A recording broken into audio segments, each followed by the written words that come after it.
Welcome to a bonus episode of Synaxis tier list. Synaxis tier list time. If you haven't listened to our Dracula episode, I'll put a link up in the corner. We just spent a couple hours talking about some Dracula adaptations and vampire legends, and I think it'll turn out pretty good. And like I said in that episode, I've just been on a Dracula bender the last couple weeks getting ready for it. And I watched almost all of the adaptations. I didn't realize there were so many Dracula adaptations till right now, and I'm looking at this fat list of them. And there's still a couple that I didn't get to. I think I have like 12 or 13. But I thought it would be fun to make a tier list because I've never done that, and I have some opinions. Yeah, I just thought it would be fun. So I figured, why not? Let's get into it. I'm going to go through them. I'm going to go through them chronologically from the year they got released. And we're starting with Nosferatu, which was a German adaptation of Dracula, but they didn't have the rights for it, so they changed all the names. But it was still close enough to the actual story to get Bram Stoker's wife, who was still alive at the time. She got all uppity about it, and she wanted all the copies of it destroyed. But one survived, and now we have it still. And it was directed by the famous German expressionist F.W. Murnau, and it's pretty legendary. Like, you can't get away from the imagery of this. I mean, it's a historical film for a reason. Yeah, I've definitely never seen it, but it's one that I've seen clips from. Yeah, you see clips of it all the time, and it's just like, it's so iconic. I like it a lot. I'm going to put it in B. Nice. It deserves B. I mean, it's got that legendary status. It doesn't really go by the plot of the book, but I kind of like the angle it takes. If we were talking about German expressionism and F.W. Murnau films, I would put Faust in A. I think Faust is really cool, and it has like really impressive special effects, like more impressive than this one, I think. But anyway, that's not what we're talking about today. So Nosferatu gets a B. Next one is Dracula, 1931, the Universal Studios. This is also incredibly iconic. Bela Lugosi is Dracula. It's based on the stage production that Bela Lugosi was in at the time, and it also has Dwight Frye as Renfield. And I think he steals the show from Dracula, personally. It's a great performance by him. Rats, thousands, millions of them. But most of like the main characters are pretty boring, besides Van Helsing. And it kind of starts to drag in the middle. I'm going to give this one a C. It's good. It's pretty good. Next one. 1958, the first Hammer Dracula with Christopher Lee. Who's like, he might still be the best Dracula ever. And I was going to say, I don't know how many of these you've actually even seen. No, I've seen, I never realized that he was Dracula in a movie. Christopher Lee. I feel like now that seeing the image for the cover, I feel like I've seen the cover. That's kind of how he got like super famous, was with the Hammer horror films. And he played Dracula a ton of times. This is the only one, or actually, no, this and the next one we're going to talk about are the only ones that he was in that tried to do the book. Christopher Lee, he might be the number one on-screen Dracula. Van Helsing, he's played by Peter Cushing in this, and he's probably my favorite Van Helsing. He's epic. As far as an adaptation of the book, though, it feels kind of lazy until the end. Like, the finale is super cool. The last 4 minutes of it, I love. And, like, the best parts of it are Peter Cushing and Christopher Lee, but it's kind of, other than that, it felt kind of weak, personally. And this is probably a hot take. People love this one. So this is going to be C. Next one I watched, Count Dracula from 1970. It's also Christopher Lee, but it's directed by Jesus Franco, and it's a little bit more accurate, but not really. I don't think there is a definitive adaptation yet. Or if there's one that... It's closer. There's one that's really, that might be the closest one, but all of them have a certain twist to it. And I think we talked about this maybe even off mic, but I just don't know if you can really translate the book faithfully. I don't think it's the kind of thing that like switches mediums very well. So like it makes sense that you can't really capture it on screen. But this one, Christopher Lee again, he's the best thing about this. It also has Klaus Kinski as Renfield, but he doesn't do anything. He's like silent the whole time when he just dies. This is going to get a D. This is born in 1974. Dracula, Jack Palance. This one's just boring. I realized there were so many Dracula movies. Everyone just makes Dracula movies. Yeah, I mean, he's public domain, so it's cheap. You don't have to pay for it. Yeah. 1977, Count Dracula, the BBC. It's like a TV miniseries. That's the guy who played Dracula? Louis Jourdan, yeah. Count Dracula? I am Count Dracula. He's one of the better Draculas. And this was the most accurate, probably most faithful to the book. It's a little bit longer. It's like 2-hour and 20-minute episodes. And it starts to feel rushed towards the end, and they do put their own twist on it, but it is really faithful. Louis Jourdan is awesome as Dracula. Frank Finley, I think, plays Van Helsing, and he's great too. The rest of the cast is pretty good. They work. The only thing holding this one back is that it's like the made-for-TV BBC budget, so it's like, Yeah. you can tell it's really low budget. There's like plastic props everywhere. Yeah, and they try to do like flash and special effects that don't really work. If they tried to do this again now with like Netflix money, and they didn't like try to outsmart the source material, which they always seem to try to do, it would be really good. I think you could still I think that's the way to make a Dracula adaptation, is like a little mini series like this, and they did a fine job. I'm gonna give it an A just because A for effort, I guess.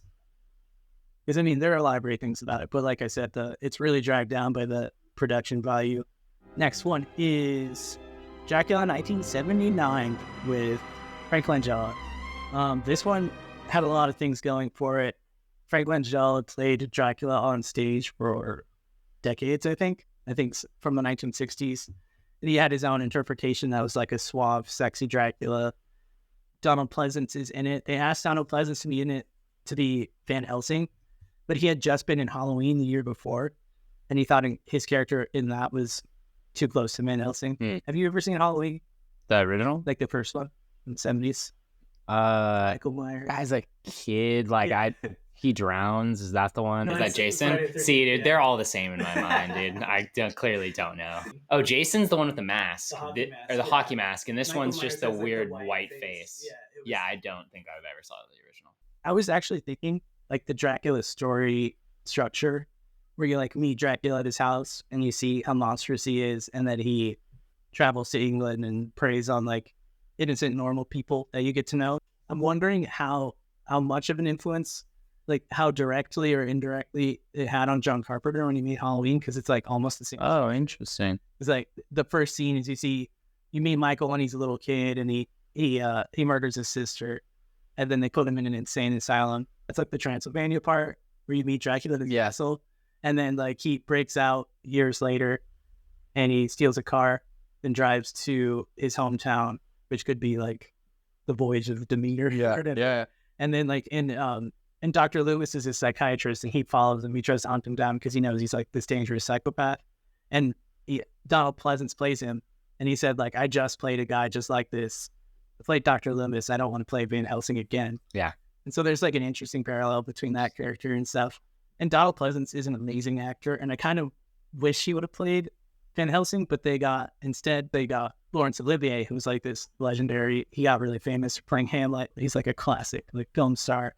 And the production design on this is awesome. It has like a pretty good cast, but somehow it just sucks. I don't know what happened. It just like it didn't come together, and it just became really boring. And it also like makes like all these unnecessary changes to the book that don't really make sense to me. So I'm gonna give this one a D. I'm gonna do an E. Sorry, Langella. I almost hate it more because like it has so much going for it, and it just ruins. Yeah, it's like a meal that looks good but is really bad. Yeah. Like you're disappointed because you thought it was gonna be good. Exactly. Like it should be really good, but somehow it just. Like everything in this food is good. Why does it taste bad? Yeah. The next one is 1979's Nosferatu, and this is a remake of the 1922 one. And this is another one that's like legendary. Werner Herzog directed this one, and Klaus Kinski plays Nosferatu. He played Renfield in the 1970 Dracula, and he was really boring in that. But I always hear like so much about this, and I thought it was going to be awesome. And I think, okay, this might be a hot take, but I think for me, this is just like the most boring and pretentious movie I possibly have ever seen in my life.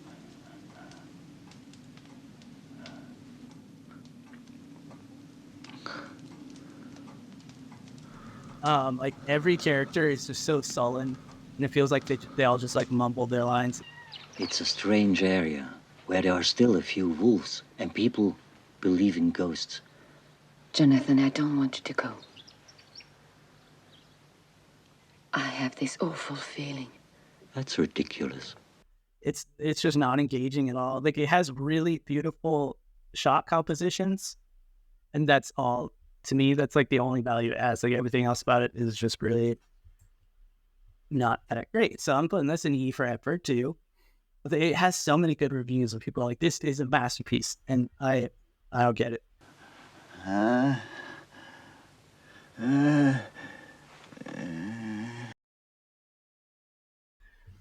Okay, 1992 Dracula. You saw this. This is the one, dude. No. I gave you this one for homework. Yeah. This one. And we talked more about this in our official Dracula episode. Check it out. Check it out. What do I do with this from? This is another thing where it's like, it's got a lot of good things. What it does right. Yeah. And then it also does things that are silly. The cast was really good. It was star-studded. Some of the acting is pretty good. Yeah. Some of the acting is pretty good. Gary Oldman is Dracula. I am Dracula. He's great, but he's like over the top. Yeah.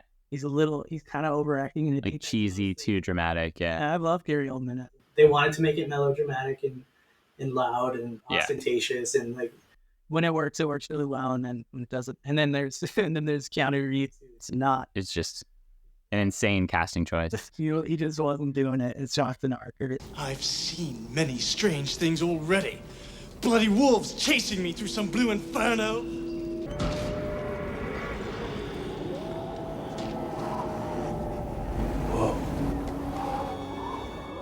Like, the filmmaking in this is really well done. That's a good way to put it. Shines. As an adaptation of Dracula, they try to be faithful, but then they add their own twist to it to try to make Dracula like a sympathetic, tragic hero, and they give him this romance where like Mina is reincarnated wife who died, and Kind of ends weird. I feel like it could have been pulled together better. yeah, and it's also kind of sleazy. There's a sleaze factor for sure. I really like Anthony Hopkins as Van Helsing. That I can agree with. Anthony Hopkins and Gary Oldman. Like, if you're gonna make a Dracula movie, you have to have a really strong Dracula and a really strong Van Helsing. And I think the Hammer one is my favorite combination. Peter Cushing, Christopher Lee. Even though I feel like that movie's kind of weak, the performances are great, and I love them. What would you give it? Where do you think you would put it? I'd debate on a B or a C. Yeah, I'm kind of flexy around there. Yeah. We'll give it a B. Yeah. I mean, like it was fun to watch. It was just silly. There were parts of me where I would be into it and I'd be like, oh, this is a cool vampire story. And then someone would say something so silly or cheesy or just the way a scene was composed that it would like really knock me out of and sucked into the movie where I'd be like, whoa, this is silly. I mean, a lot of this stuff, I really like the idea, like Francis Ford Coppola talks about it in the behind the scenes. I like the idea of how like Dracula is this otherworldly creature, and whenever you're around him, like the laws of physics get weird. Yeah. And so like liquid drips upwards. Yeah. And that's his shadow is like independent from him. Yeah. A bunch of times. Like all the stylistic choices were mostly really cool. Yeah. You can tell the filmmaking, like how it was all decided, was pretty good. Yeah. And the behind the scenes is cool to look at how they did the shots, because it's all in camera. They're trying to do it as like a tribute to like the German expressionism and stuff. A lot of this, they're using old timey filmmaking techniques in it, and I kind of wish more movies would do that. Yeah. Next up, 1995, Dracula Dead and Roaming It with Mel Brooks. It's pretty funny that you watched this and put this in there. Dude. I haven't seen it, but Mel Brooks is probably pretty good. Yeah, so this movie gets a lot of flack. People say it's like the worst Mel Brooks movie. It's the last one he directed. I love it. I've seen it so many times. Like, I watched it over and over again as a kid. Leslie Nielsen plays Dracula, and he might be the weakest part of the movie. Children of the night. What a mess they make. I love Leslie Nielsen, and he's fine in it. But I think he's strongest when he's like deadpan. Yeah. And he's saying something goofy, but with total seriousness. Yeah, totally. And it's not like that in this one. No, in this one, he's just doing like a Bela Lugosi impression. So he's being really silly, but he's fine. Yeah. The other actors, I mean, Mel Brooks plays Van Helsing, but Peter McNichol plays Renfield. and his performance is so great. And then there's Harvey Korman, who plays Dr. Seward, and there's the scene between Renfield and Dr. Seward, or Renfield's trying to convince him like that he's totally sane. Oh, Renfield, good of you to come. Yes, I see you, old chap. How are we feeling today? Normal. Perfectly normal. But he keeps eating bugs, and he can't help eating bugs. The way that scene, it's just like a masterclass of comedy where they're taking this really goofy thing super seriously. And it's just like, oh, it's like, I can't describe it. You have to watch that. What was that? Huh? You just grabbed something from the table. I did not. Yes, you did. I saw you. You put it in your mouth. I think it was an insect. Just for that scene alone, even though I love this movie, I think the whole cast is funny, is really great, man. Like some of the humor is kind of juvenile, but the way the actors deal with it. Yeah, I would totally watch this. Mel Brooks is really. We should watch it. I love like I can watch this over. This is S tier. Sick. I like it. I love this movie, and I don't care what anybody says. And somebody's gonna be like, "You put Werner Herzog, yeah, you're at S the tier, bottom, and you put Dracula S tier. You put Mel Brooks. That's the worst one. I don't care. I will defend Dracula didn't long to get to the end. This one, it's kind of not fair that I put this here because I didn't watch it this time around. I saw it when it came out. Like I was probably counts 12 or 13, and this is gonna be done. It's just gonna live on the bottom. Gotta have a bottom. Who knows? Like if I watch it again, maybe I'll find something. Like I remember we talked about in our episode, the Judas twist in it is kind of interesting. That's the only thing I remember. Yeah. Yeah, that's what I was saying in the show. It feels like one of those things being like, whoa, Dracula is really like Judas Iscariot and like a symbol for excommunication. Like that sounds cool, but I'm sure watching it, it's not going to be as cool. Yeah. It's cool when you think about it. That's what I said. Like I haven't seen it in so long, so it's not even fair putting it in here, but I'm just like, something's got to go on the bottom. Take an F, yeah. Take an F. Okay. So next up, Dracula 2020. This was also one of the featured things in our Dracula episode. This is the one that kind of was the catalyst for us doing a Spookytober Dracula themed episode. And for the most part, I really liked it. It was way better than I expected. This one gets a lot of flack. Especially because I had never heard of it. Like for something last couple of years, I'd never heard it at all. It's like, I didn't know. Dracula 2020. I didn't know it came out. I heard they were working on it, and then you can listen all about it in the full episode. But I like this one a lot. Yeah, I did. There are things I don't like about it. Also, I mean, like all of these are kind of a mixed bag. Yeah, this is kind of rough. This one's hard. It's three 90-minute episodes.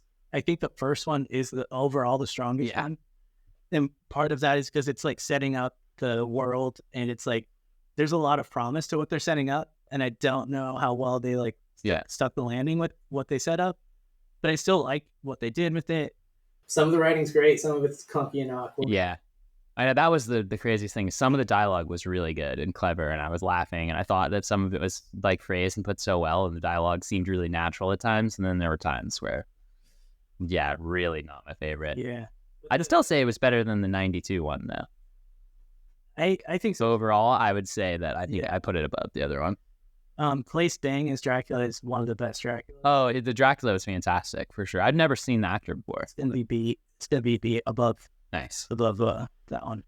Because, I mostly liked it. There were things I could get nitpicky about it, and we talk about it in our episode, so maybe we won't spend too much more time on it. But I like it a lot. A lot of people hate it, especially because of the twist in the third episode. But I thought it was fine. It didn't offend me that much. But I went into it knowing that it wasn't going to be a faithful adaptation. Which helps not be annoyed, yeah. Yeah. So, because I knew they were putting their own twist on it. So if people are expecting... Yeah, like if you just finished the book and you're like, let's see how they do in the adaptation. Like I could see why that would be really frustrating. Yeah. But I enjoyed it. So that's whatever. And then the final one, the most recent one, is The Last Voyage of the Demeter. Is this newish? Yeah, this came out this year. Oh. And so this is based on the Captain's Log. Episode 2 of the Dracula miniseries was also based on the Captain's Log from the novel. It's just like 4 or 5 pages in the original story of the voyage that brought Dracula's coffin and all of his boxes of earth from Transylvania to London. 3rd of July. Second mate has gone missing. Nearing Gibraltar. Storm continues. Crew uneasy. Believes someone or something is aboard the ship with us.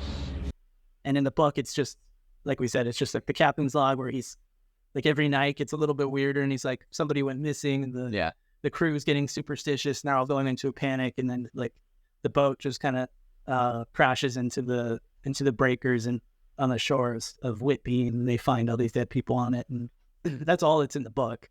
In the 2020, the Netflix version, they had like in the entire episode 2 is on the boat. And they had, instead of Dracula being in his box and like secretly feeding on people in the night, he was actually actively a passenger on the boat. Yeah. Like mingling with... Not even with an alias. He just said he was Count Dracula. Yeah. He didn't even make a fake name. And he's super charming, and he's like, but then it becomes a murder mystery where we know who the killer is. Yeah. But everybody else is trying to figure it out, and he's gaslighting everybody. Yeah. And like, no one even considers him. There's not a single time where someone's like, I think it's this the guy. little girl that's on, but she's like mute. Oh yeah, that's true. But I like the way, and this is a completely like 180 from that, where it's like, I think the filmmakers themselves described it as Alien on a boat, where it's basically just a monster movie. Like Dracula is never humanoid. He's always this like crazy Nosferatu bat creature the whole time, and he's slinking around.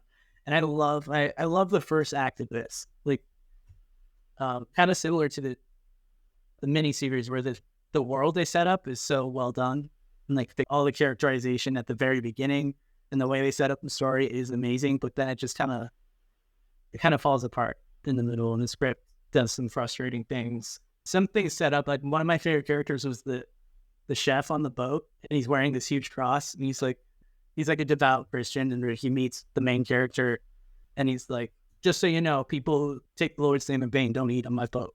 It's like, do you know who St. Nicholas is? It's like, yeah, the patron saint of sailors. Well, so you're not a heathen. Sick. And it's like, this guy's awesome. He's got a giant cross, and I knew it would come in at some point, but they make a point to tell you the cross doesn't work at all.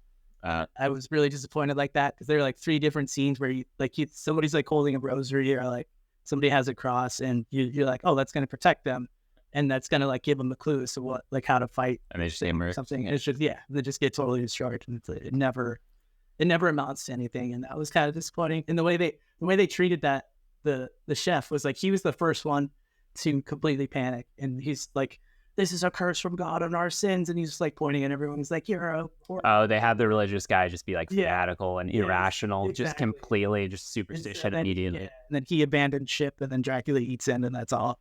And I was like, man, they could have used that character way better. Yeah, totally. And there's more stuff that was just kind of... So its setup is kind of hopeless. Like it doesn't really look like there's anyone. That's the thing that kind of it had going against it. It's like, the ending. Yeah, totally. Nobody survives this voyage and stuff, and they try to subvert your expectations, and that's another thing that kind of failed. It's like a huge spoiler alert. Is like the main character, and they give him... I don't like complaining about things like being woke, but they had their main character is like this black doctor who he's like one of the first black guys that went to Cambridge, and like that's part of his story. And there's a one part in the movie where it feels kind of out of place, where like one of the characters dies, and everybody's really torn up about it, and then he starts kind of ranting about like, everybody judges me for my skin color, and it kind of comes out of nowhere. They're like mourning the death of someone. He's like, racism, remember? And you're like, dude, come on, man. This guy just died. Yeah, so all that stuff kind of felt like jammed in. Yeah. It didn't coalesce. They could have like written it better. It was like kind of clumsy. Totally. Like it wouldn't have bothered me that much. Yeah, like in the 2020 Dracula, like doing the gender swap of Van Helsing could have annoyed me, but it was done in a way where I'm like, all right, like, it was all right. Yeah, exactly. The way they handled it was clumsy. Yeah. And he's the only one. He ends up surviving, and the ending is him going to London, and he's like sitting in a bar, and he's trying to track down Dracula because he knows he's out there. And then he sees him in the corner, and it's funny because it's the bat. He's like dressed up in the clothing that like Gary Oldman would have been wearing. But still has like the bat. That's funny. Yeah. Like blending right in. Yeah. It's really goofy. And then he follows him out into the alley, and it ends up in being like, I'm going to hunt down this creature and kill it. Yeah. It's like, how does that fit into the book at all? Yeah. Like, are they gonna actually just... I don't know. It was weird. It's another mixed bag. Yeah. I really like a lot of it though. The filmmaking's really good. Another thing I don't like about it is... Or another thing I can nitpick about is like the creature itself. I think I think like it would have been way more effective if they kept it in the shadows more. They didn't see it, but it just becomes like a CG like video game character at some point. And they did like practical effects, but they covered it up with CGI, so you don't even see really very much of the practical effects. So that was lame. But like there was a lot about it I really liked, and I wish it was better. I'm putting it in C. Nice. Well, that's it. That's the Dracula list right there. Dracula tier list. Which is most vampire movies, now that I think about it. I mean, there are some that are not, like Twilight and like more popular. Yeah. I mean, there are so many vampire movies, but these are pretty much all the ones I could find that were like some adaptation of the book for the most part. I mean, Nosferatu is based on Nosferatu, which is based on the book, and Dracula Dead and Loving It is mostly spoofing the 1931 Dracula. Dracula 2000 doesn't fit in here at all. I just wanted to put something in there. But yeah, well, we talked about this in our episode, but I don't think there isn't a perfect Dracula adaptation. And I still think that I don't think it's been made yet. I think there's like potential to make a really great adaptation, especially with like modern filmmaking. But this is just me being like an armchair movie now and like fantasizing about what I would do, and maybe like my execution wouldn't really turn out. It would just be like one of these D tier ones. I don't know, but yeah, this was fun watching all these Dracula movies. And if you agree or disagree, if you're like seething about where I put your favorite Dracula movie, let me know. We can argue. Yeah. I was just gonna say, leave a comment. We'll respond. What's your favorite vampire Dracula movie? Yeah, what is your favorite? Then, like, let me know. If you think I'm an unsophisticated Philistine for putting Werner Herzog at the bottom and Mel Brooks at the top. But that's my ranking. So you make your own. But yeah, this was fun. Maybe we'll do more of these. Yeah, tier lists are fun. We should do more tier lists. Yeah, definitely. How should we end this one? Subscribe to social medias. Subscribe to our socials. Check out Metal Mystic. New video almost done. But there's a new video coming out at some point. You'll be surprised. Just subscribe so you get it when it's there. And just keep following us. Share us with your friends if you like. Yeah, leave a comment. Comments, subscribing, and liking helps a lot. Thanks for all the support, everyone. Yeah, absolutely. We did this for free, so if you want to donate, we'll make a small donation. We have a Ko-Fi page. We have a merch page. If you're that big of a fan of us, we'd be very flattered. But anyway, Synexus Podcast signing off. God bless. Bye.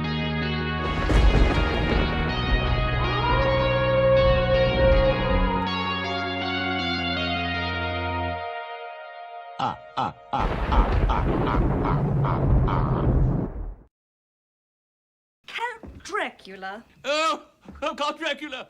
Just talking about you. Favorably, of course.